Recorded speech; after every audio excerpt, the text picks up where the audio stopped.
Shalom, selamat pagi Bapak Ibu, Saudara-saudari yang saya kasihi. Kembali pada pagi hari ini kita akan merenungkan kebenaran firman Tuhan untuk memulai sepanjang hari ini melalui mimbar pelayanan bersama. Saya Pendeta Mardalianus Wau akan menyampaikan kebenaran firman Tuhan bagi setiap kita pada pagi hari ini. Namun sebelum kita mendengarkan, mari kita tenangkan hati, kita berdoa. Allah Bapa yang Maha Kasih, kami bersyukur pada pagi hari ini atas anugerah-Mu yang melimpah di dalam kehidupan kami. Sehingga kami bisa kembali dipertemukan dengan pagi yang baru, hari yang baru, hari pertama di minggu ini, hari yang kami percaya akan penuh dengan penyertaan Tuhan. Kami bersyukur ya Tuhan, besar anugerah-Mu, besar setia-Mu bagi kehidupan kami. Itulah sebabnya pada pagi hari ini kami merendahkan diri di hadapan Tuhan, melandaskan seluruh kehidupan kami kepada firman-Mu yang akan menuntun kami dan memberi kekuatan bagi setiap kami. Kami siapkan hati dan membuka tanah hati yang baik di hadapan-Mu pada hari ini Tuhan. Bersabdalah, kami siap mendengarkan. Di dalam nama Yesus kami berdoa dan mengucap syukur. Amin.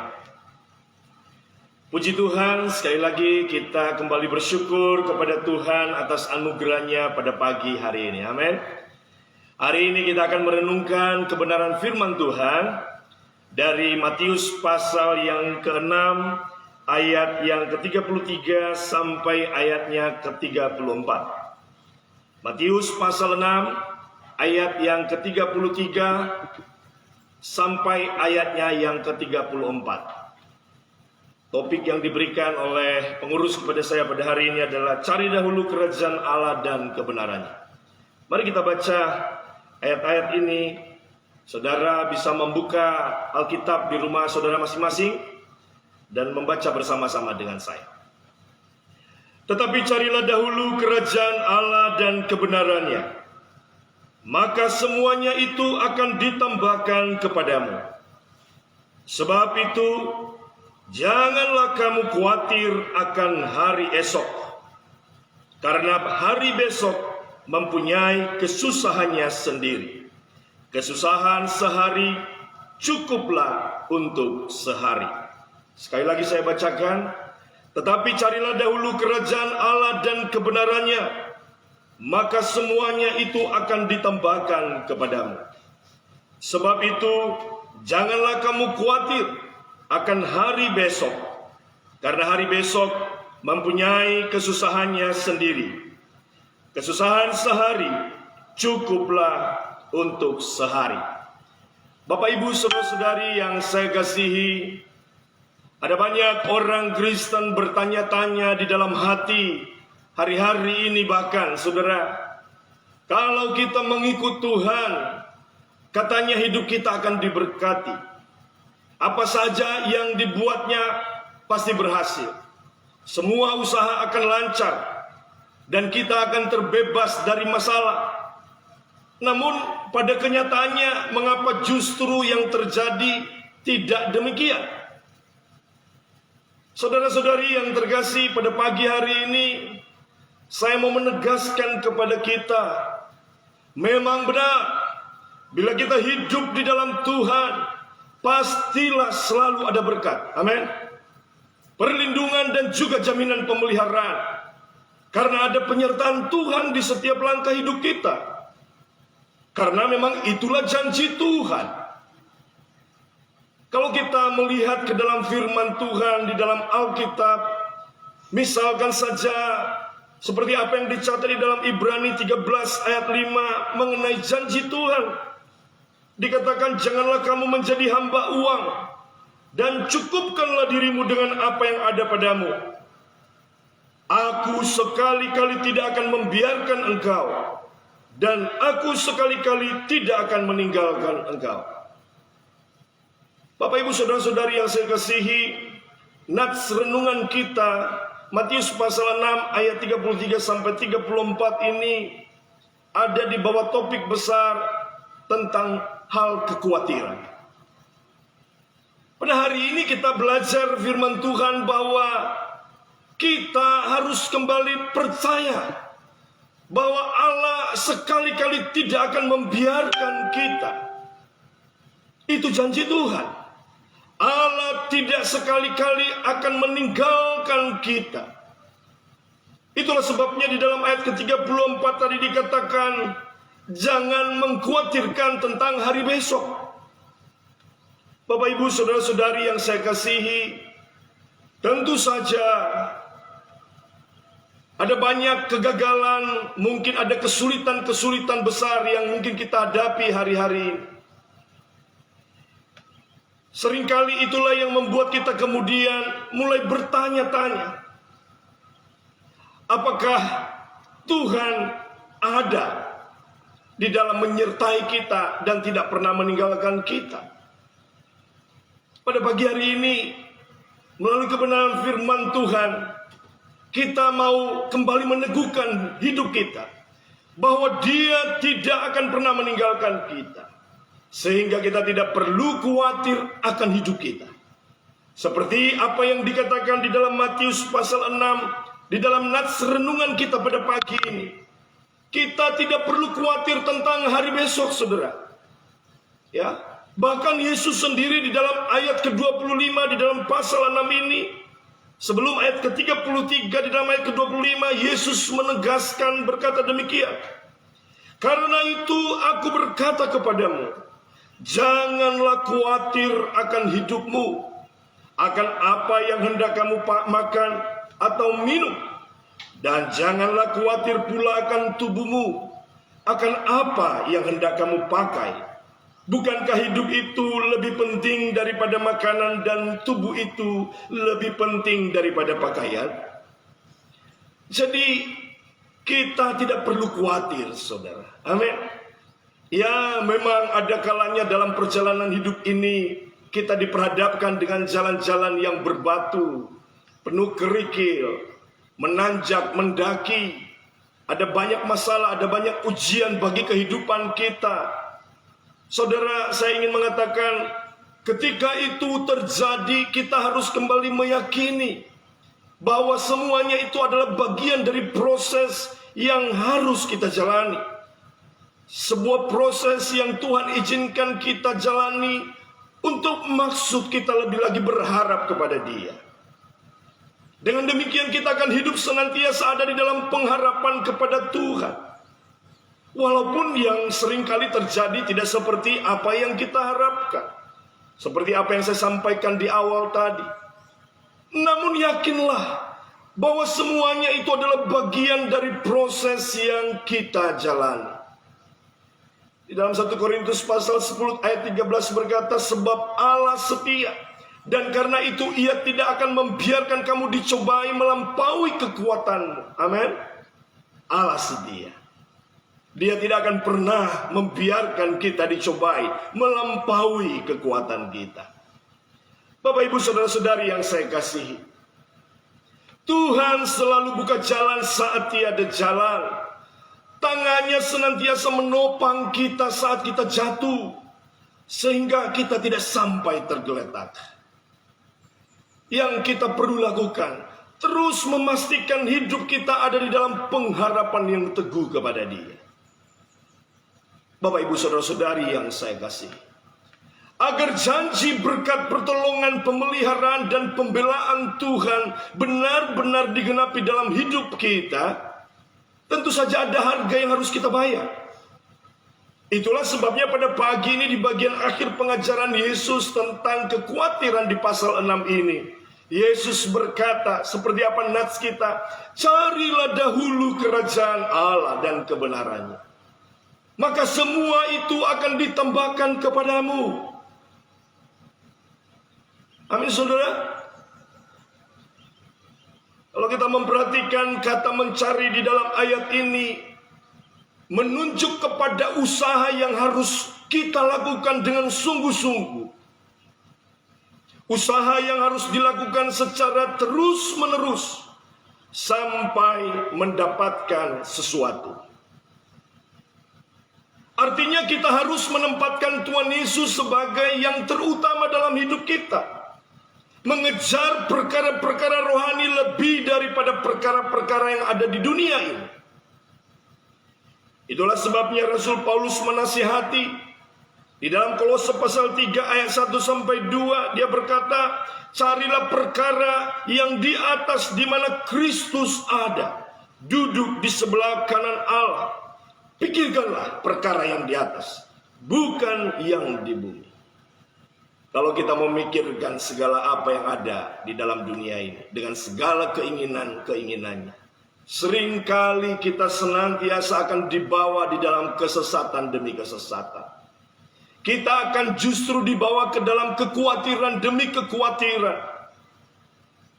Bapak, Ibu, saudara-saudari yang saya kasihi, pada pagi hari ini, percayalah kita dapat melakukan usaha untuk terus-menerus mencari kehendak Tuhan di dalam kerajaannya itu. Melakukan firman-Nya, menaatinya dengan pertolongan Roh Kudus. Ya, kita membutuhkan pertolongan Roh Kudus di dalam mentaati apa yang menjadi perintah Tuhan di dalam kehidupan kita. Kita tidak mampu dengan kekuatan kita sendiri, saudara. Tidak mampu. Karena hanya dengan demikian, kalau kita mengandalkan Roh Kudus-Nya, kita melakukan perintah-Nya, tidak ada alasan lagi bagi kita untuk merasa khawatir dan cemas akan kebutuhan kita. Sebab semuanya akan disediakan Tuhan. Itulah janjinya bagi kita. Itulah sebabnya kita harus menyediakan waktu untuk merenungkan firman Tuhan, mendengarkan firman Tuhan, tekun beribadah, melayani Dia di sepanjang hidup kita. Kalau kita melakukan semua itu, maka kita sedang menyenangkan hati Tuhan. Sebaliknya, kalau kita tidak melakukan, maka kita belum memprioritaskan Tuhan di dalam kehidupan kita. Bapak, Ibu, saudara-saudari yang saya kasihi, pada pagi hari ini saya hendak memberi 3 hal bagi kita. Bagaimana kita senantiasa bisa berelasi dengan Tuhan di dalam rangka kita mencari kehendaknya, mencari kerajaannya dan segala apa yang Tuhan mau dalam hidup kita. Hal yang pertama yang harus kita lakukan, kita harus mengutamakan Allah di dalam hidup kita. Di dalam nats renungan kita di dalam ayat 33 ini dikatakan, tetapi carilah dahulu kerajaan Allah dan kebenarannya, maka semuanya akan ditambahkan kepadamu. Apa itu kerajaan Allah dan kebenarannya? Dalam Roma pasal 14 ayat 17, Paulus menjelaskan bahwa kerajaan Allah bukanlah soal makan dan minuman, tetapi soal kebenaran, damai sejahtera, sukacita oleh Roh Kudus. Amin. Oleh Roh Kudus, damai sejahtera, sukacita. Saudara, kita membutuhkan Roh Kudus untuk bisa mencari kebenaran itu, saudara. Bahkan Yesus mengajarkan bahwa karena demi kerajaan Allah kita akan meninggalkan segala sesuatu yang bersifat duniawi. Maka dengan demikian kita akan memperoleh hidup yang kekal. Artinya kita harus menempatkan Allah sebagai yang terutama di dalam hidup ini. Mengejar perkara-perkara rohani jauh lebih penting daripada perkara-perkara yang ada di dunia ini. Kita harus berusaha terus-menerus. Itulah makna daripada kata mencari kerajaan Allah dan kebenarannya. Kita harus berusaha melakukan terus-menerus dengan pertolongan Roh Kudus. Sehingga dengan demikian kehidupan kita akan menjadi bermakna. Bapak, Ibu, saudara-saudari yang saya kasih, sesungguhnya memiliki harta dan segala kekayaan dunia ini tidak salah. Karena semua itu adalah berkat dari Tuhan juga. Yang salah adalah ketika kita menggeser posisi Allah dari posisi yang utama sebagai pemberi berkat, bukan pada posisi yang utama. Kita kesampingkan Dia. Kita memberikan harta dan segala keinginan dunia ini menjadi yang utama dalam hidup kita. Disitulah kita salah. Pagi hari, hal yang pertama, tempatkan Tuhan di tempat yang paling utama di dalam kehidupan. Prioritaskan Dia. Hal yang kedua, saudara, Miliki relasi atau hubungan yang baik dan erat dengan Tuhan. Karena dengan demikian hubungan yang erat dan baik dengan Tuhan, maka ketika kita khawatir, Tuhan akan memelihara hati dan pikiran kita. Seperti apa yang dinasihatkan Rasul Paulus di dalam Filipi pasal yang keempat ayat 6-7 demikian. Janganlah hendaknya kamu khawatir tentang apapun juga, tetapi nyatakanlah dalam segala hal keinginanmu kepada Allah dalam doa dan permohonan dengan ucapan syukur. Damai sejahtera Allah yang melampaui segala akal akan memelihara hati dan pikiranmu dalam Kristus Yesus. Karena itu, mari jalani kehidupan kita setiap hari dengan selalu berjalan bersama dengan Tuhan. Amin. Jangan lepaskan Dia di dalam hidupmu. Miliki relasi yang lebih intim lagi dengan Tuhan. Miliki waktu-waktu yang khusus berinteraksi dengan Allah. Setiap hari landaskan hidupmu kepada sabdanya dan firman-Nya. Saudara-saudari yang saya kasih, hal yang kedua, miliki relasi atau hubungan yang erat dan baik dengan Allah. Dan yang terakhir, saudara, yang kita perlu lakukan adalah kita perlu mentaati dan menjalankan perintah Tuhan. Di dalam renungan kita pada pagi ini dikatakan ada dua perintah yang harus kita taati dan kita lakukan. Yang pertama, saudara, carilah dahulu kerajaan Allah dan kebenaran. Ini adalah perintah yang harus kita taati dan kita lakukan. Cari dahulu kerajaan Allah dan kebenarannya. Dan yang kedua, saudara, di ayat ke-34 dikatakan, janganlah kamu khawatir akan hari besok. Kita harus mentaati kedua hal ini. Mengutamakan Tuhan, mencari dahulu kehendak Tuhan, kebenarannya di dalam hidup kita.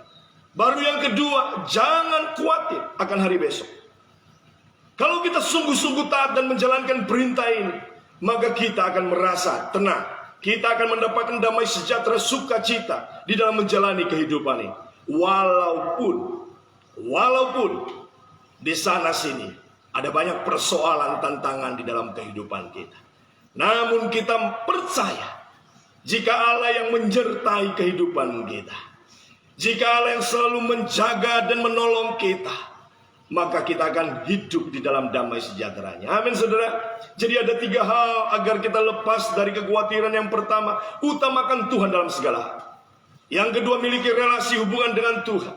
Dan yang ketiga, saudara, taati dan lakukan firman-Nya.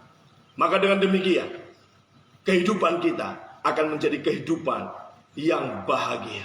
Kehidupan yang menjalani hari-hari dengan penuh pengharapan kepada Tuhan. Sudah waktunya bagi kita bukan lagi menuntut Allah memberi berkat yang melimpah dalam hidup kita. Saat ini sudah selayaknya kita mengutamakan Tuhan dalam hidup kita dengan segala berkat yang Allah sudah berikan kepada kita. Syukuri apa yang sudah engkau miliki pada hari ini. Bersyukur dan muliakan Tuhan dengan apa yang ada padamu. Kita harus menjaga kedekatan kita dengan Allah dengan selalu mentaati dan menjalankan apa yang menjadi perintahnya.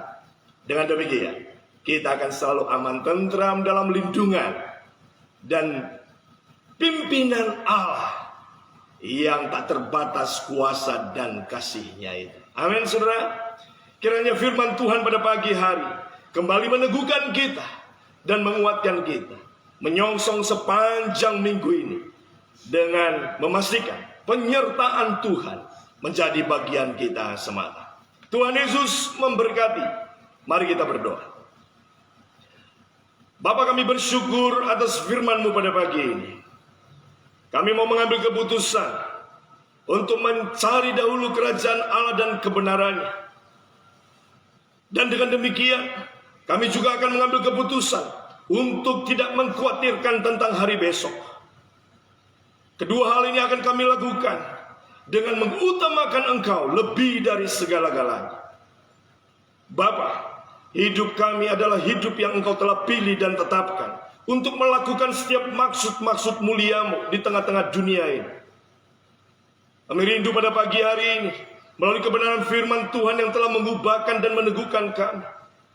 Pakai hidup kami sebagai alat yang mulia di tangan-Mu, untuk menjadi pemberita-pemberita keselamatan di tengah-tengah dunia ini, dimanapun kami berada, melalui kehidupan kami, kehidupan yang mencari kerajaan Allah dan kebenaran, kehidupan yang senantiasa bahagia, tidak mengkhawatirkan tentang apapun juga, menaruh pengharapan kepada Allah, akan menjadi kehidupan yang memberkati banyak orang, di tempat pekerjaan, di tengah-tengah keluarga, dimanapun kami berada. Kristus akan terlihat di dalam kehidupan kami, pribadi lepas pribadi.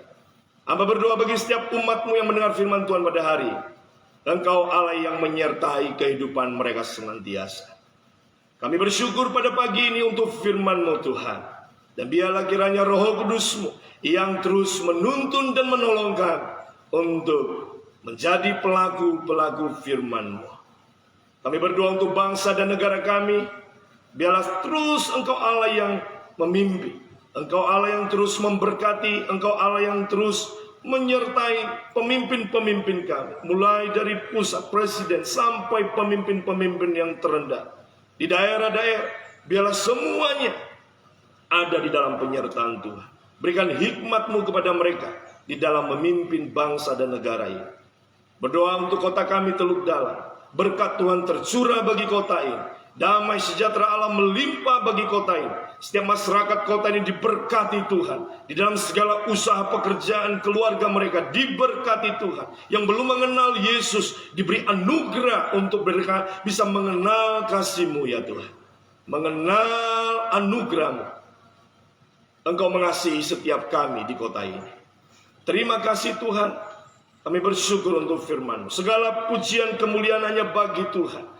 Dan kami percaya sepanjang hari berkat dari Allah Bapa, cinta kasih daripada Yesus Kristus, dan tuntunan daripada Roh Kudus menyertai kehidupan kami sekalian, kini dan sepanjang masa. Tuhan Yesus memberkati setiap kami. Amin. Tuhan Yesus memberkati. Selamat beraktivitas. Shalom.